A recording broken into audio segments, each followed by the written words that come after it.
Okay, proportions. I've seen a lot of proportion tutorials online, and not many people are actually teaching this method directly. I'm not sure why. You see, we as humans are not very good at copying curves. So let's say I make something like that, looks like an S. If you were to copy that and duplicate that on the right, you probably do something, maybe you try to measure things out, try to look at the distance, whatever you do.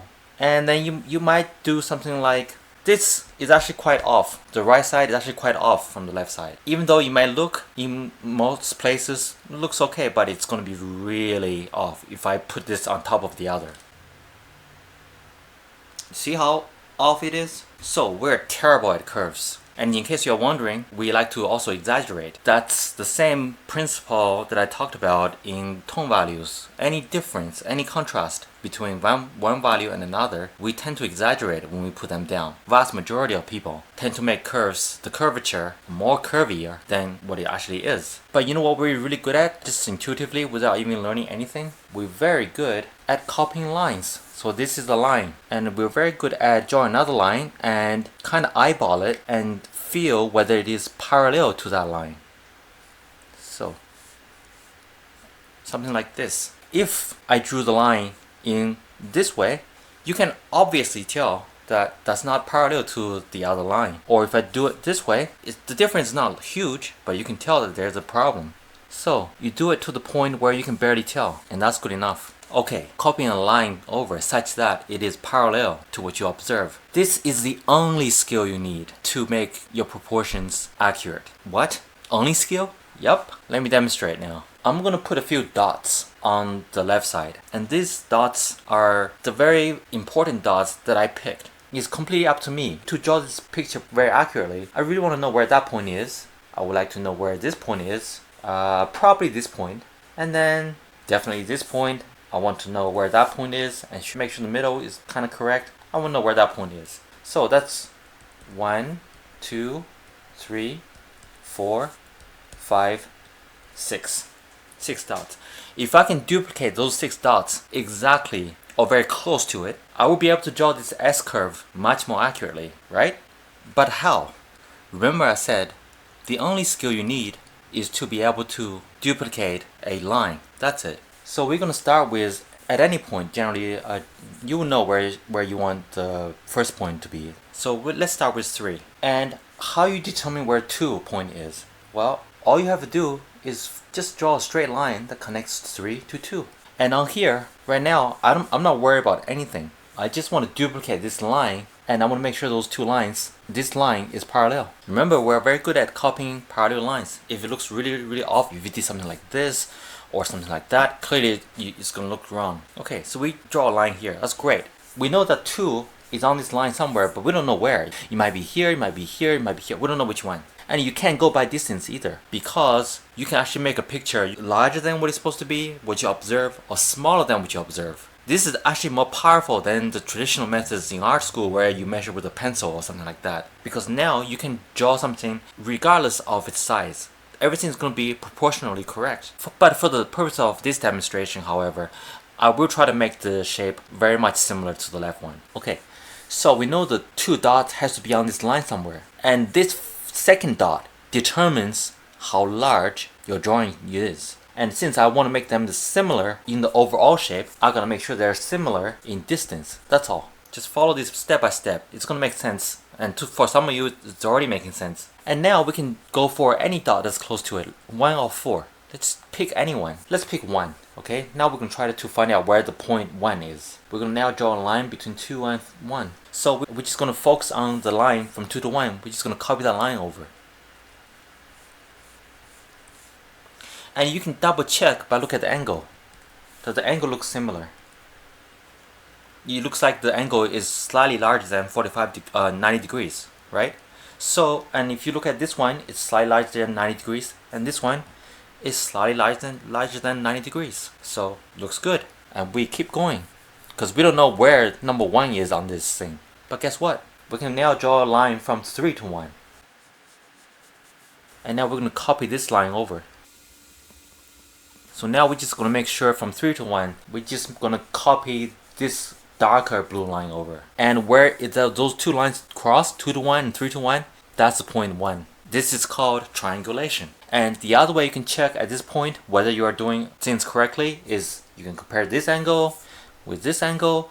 You can just look at it and compare this triangle with this triangle, which is way easier for us to compare by sight than curves. Now follow the same method. We're going to try to find where dot number 4 is. Now you can draw from 3 to 4, you can draw from 2 to 4, you can draw from 1 to 4. Use 1 to 4 because it seems to be easiest. I'm just going to copy the line over to make sure it's parallel and goes from 1 to 4. And but we don't know where 4 is. 4 could be here or here, like here. Well, where is it? Well, don't worry about that. Draw a line from 3 to 4. So now we're going to copy the line 3 to 4 over. Again, examine the triangle, the shape of this triangle. Much easier for us to look at it and to see if it's accurate. Like this one, mine, obviously it's not 100% accurate. It's a little bit, like this, when the other one is supposed to be more like this. But that's okay. You can further test your drawing point number 4 with, say, 2 to 4. Draw a line from 2 to 4. And draw a line from 2 to 4 on your drawing. Now, do those two lines look parallel? If those two lines does not look parallel, and if you draw 2 to 4 and you end up looking something like that, then something is wrong. Same with 3 to 4. That looks good. And then you can also test the angles. This one is now slightly smaller than 90 degrees, which on this one also looks fine. So far we're doing a pretty decent job. We already copied point 1, 2, 3, 4 over. Now point 5. Same principle. Pick your point. Generally the closer the point obviously is a little bit easier, but I'm going to pick 1 to 5 just because it's more clear as I'm drawing it. So from 1 to 5. Again, there's so many ways for you to test. You can just look at this line 1 to 5 in relationship to 2 to 4. You can see it's kind of like it's getting narrower and narrower. Now we need to find out where 5 is. So you draw another line from 4 to 5. Copy the line over from 4 to 5. You can use a very light pencil on the paper. Obviously everything I do here works with physical media. Alright, now where they cross is point 5. Triangulation. And now you can always step back and look, compare all the angles and triangles.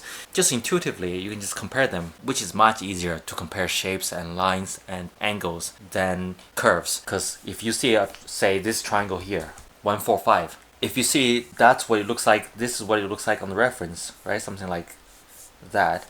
And if you look at on your drawing and it looks like this, then clearly something's wrong. Or even something slightly off. Because we're just so good at looking at lines. You see that this is skinnier. You can just eyeball it. Not by much, but you can tell without having to measure anything. And let's say you did everything else pretty good. You can tell that this triangle and this triangle is just totally different. So something's wrong. One of the points you put down is off. Now if something's wrong, to the point you can just tell. This means at some step of the lines you're supposed to copy over in parallel is very off. So go back and check every line, or better yet, do every line from the start accurately to the point you find it hard to tell if there is an error. You can compare them by sight, you can compare them by roughly what angle they are from a purely horizontal or vertical line. If you proceed carefully, there shouldn't be anything that's too off. If at some point something is really obviously wrong, then one of the lines you have drawn is very off that you can easily identify. But again, we're coming back to that one skill you need, which is copying a line over that's parallel to its counterpart on the reference. If you're drawing from life and there is a model posing, you can use the concept in this video with whatever other concept you want, or just by itself. It doesn't even need any other methods. And often drawing from life, if you are really close to the model, it helps to close one eye so you are reducing what you see to a 2D image. Then it is a lot more like what we're doing here, and you are drawing from a picture or something. And lastly, in art school or workshop they teach you to hold up a pencil in front of you. This is to help you to draw the model at the same size as you see it. But with the method I'm teaching you here, you can draw the model larger or smaller than what you see, and everything would still be correct. Because geometrically, everything will get larger as a whole. Every line, every dot, their relationship to each other will always change by the same percentage, but the angles will not. That's the key. So this will give you more flexibility and control. Now we just have to put point 6 down. And roughly, where is 6? Well, let's do from 5 to 6, right? I said it's slightly easier if you just do the ones to start. The first line. From 5 to 6 is like this line here. So we're gonna copy that line over like that. See, that looks parallel enough. And then we can go from 4 to 6, and you can see it's almost vertically down and just slants slightly. So slightly, ever so slightly. And here we're gonna do the same thing, ever so slightly. Great. And now we can just look at these two triangles and intuitively tell if we are on the right track. Another way to test it, whether 6 is in the right position, just test it, is to draw a line from 3 to 6. This is just the system. You can use any other dot. Now, do those two lines, if we did everything correctly, those two lines should look very similar to each other, or should I say parallel to each other. See, any point to any other point should be parallel relative to the reference. Now that we have all these dots copied over, now if we draw the lines, the red lines, on paper you can do it very lightly, just like this. And now we know where 1, 2, 3, 4, 5 is. When we do this, we can just copy it segment by segment. Like, we can just copy from 1 to 2, which is so much easier, right? Something like that. And then from 2 to 3, again, much easier. And then 3 to 4, and then from 4 to 5, and then 5 to 6. Because now we reduced the things that we need to do to copying this shape over here, and then this shape over here. And we're doing the same with the others. Now, if you're not sure where, if one particular shape, let's say from 2 to 3, if the curvature is really weird, guess what? You can just add another dot. So we can add another dot here on the reference, and I'll turn the opacity up again. And that'd be like 0.7 or something like that.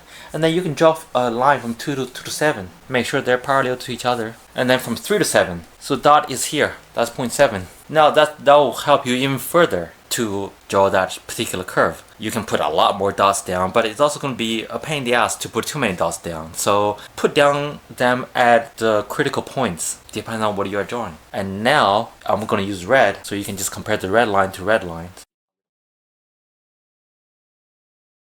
And you can see now the shape that we just copied over is much more accurate. Of course, you can fine tune the shape, you can make certain parts smooth, but let's put them now on top of each other and see how accurate this system allows us to be. If at first you are not able to do as accurately as I can, that's okay. The point is that you understand how this system works and that you are able to practice it. Wow. Okay. Yeah, you might not be able to get this on the first go. That's pretty accurate. If you don't use this system though, you're gonna draw S that even though as much as it looks like it, this, and then you come down and then you're like, okay, probably like this and this. Okay, that looks, you might even fix it as much as you want to. Remember, we're bad at copying curves, so while as much as you try to fix it, let's compare that middle one, which is what happens when you try to copy curves. See, it's off, especially the bottom part. Way off. If you draw a person, you're not gonna get away with that. And again, just to show you my version with this system. Again, don't expect you to immediately be that accurate, but it's gonna be a hell of a lot more accurate to eyeball things with a triangulation system. Now I'm gonna turn the opacity back up and re-emphasize a few things. What we did is just copying dots over, and you can look at this and you can compare this and you can re-evaluate this in so many ways. I'm using green color to show you. You can verify it to see if those two lines are parallel. You can verify to see by shape of the triangle, any triangle really, like this triangle or this one. And this one, if you want to. The relationship between any 2 points we can also use to check. For example, if you were to draw a line from 3 to 4, if you emphasize that line, and then 4 to 5, 3 to 4, 4 to 5, and then 3 to 5. We see this little mountain going. And we can do the same thing on the reference. If that shape looks very different, we know something's wrong. Then you can take your time to check it before you start doing the actual drawing. That takes you a lot of time to rendering. This is a system where you don't need grids, you don't need tracing. All you need is just observe and copying lines over.